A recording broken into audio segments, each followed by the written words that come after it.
আপনি কি অন্নপূর্ণা যোজনায় আবেদন করেছেন? তাহলে আপনাদের জন্য সুখবর। সম্প্রতি অন্নপূর্ণা যোজনা নিয়ে বড় ঘোষণা করেছেন শুভেন্দু অধিকারী। মুখ্যমন্ত্রী জানিয়েছেন, 1 জুলাই আরও একটি কিস্তি দেওয়া হবে। 1 কোটিরও বেশি আবেদন জমা পড়েছে। ইতিমধ্যেই তা ভেরিফিকেশন করে পোর্টালে আপলোড করে দেওয়া হয়েছে বলে জানিয়েছেন শুভেন্দু। কিন্তু আপনি কি করে বুঝবেন যে 1 কোটির তালিকায় আদৌ আপনি রয়েছেন কিনা, বা আপনার ভেরিফিকেশন সম্পূর্ণ হয়েছে কিনা? কিভাবে দেখবেন আপনার নাম রয়েছে কিনা? চলুন জেনে নেওয়া যাক। অন্নপূর্ণা যোজনা স্ট্যাটাস কি, কিভাবে দেখবেন?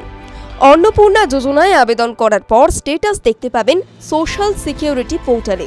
প্রথমে পোর্টালে লগ ইন করতে হবে। লগ ইন করার সময় আপনার জেলা দিতে হবে, রেজিস্টার্ড মোবাইল নাম্বার দিতে হবে। ক্যাপচা পূরণ করলে একটা ওটিপি আসবে ফোন নাম্বারে। অ্যাপ্লিকেশন স্ট্যাটাস বা ট্র্যাক অ্যাপ্লিকেশন অপশানে ক্লিক করতে হবে। সেখানে অ্যাপ্লিকেশন নাম্বার, আধার নাম্বার অথবা নথিভুক্ত মোবাইল নাম্বার দিতে হবে। ওটিপি যাচাই সম্পন্ন হলে আবেদনপত্রের স্ট্যাটাস কি তা দেখা যাবে। আবেদনের স্ট্যাটাস পোর্টালে বিভিন্ন ধরনের স্ট্যাটাস দেখা যেতে পারে, যেমন অ্যাপ্রুভড অর্থাৎ আবেদন গৃহীত হয়েছে, ভেরিফাইড জমা দেওয়া নথি সফলভাবে যাচাই করা হয়েছে, পেমেন্ট রসিদ আর্থিক সহায়তার টাকা ব্যাংক অ্যাকাউন্টে পাঠানোর প্রক্রিয়া সম্পন্ন হয়েছে, পেন্ডিং ভেরিফিকেশন এখনও নথি যাচাইয়ের কাজ চলছে। সরকারি নির্দেশিকা অনুযায়ী অন্নপূর্ণা প্রকল্পের টাকা শুধুমাত্র ডিবিটির মাধ্যমে আধার লিঙ্কড ব্যাংক অ্যাকাউন্টে পাঠানো হবে। আবেদন, নথি এবং ব্যাংকের তথ্য সম্পূর্ণভাবে যাচাই হওয়ার পরই মাসে 3,000 টাকা করে পাওয়া যাবে।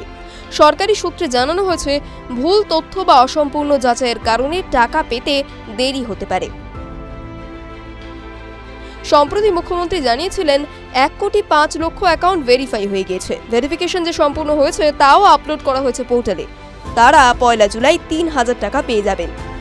আপনিও পাবেন কিনা তা জানতে এখনই স্ট্যাটাস চেক করতে পারেন। TV9 Bangla digital.